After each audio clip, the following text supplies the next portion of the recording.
तुझपाशी साखरमय भक्तांचा विजय जय मासी आणि मानकी माते या तुझ्या दासी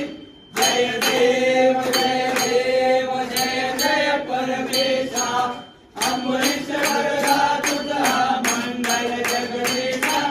जय देव जय देव अवतार माझ्या कंठे विनिवासी पावन पावन करशील तू भक्तांसाठी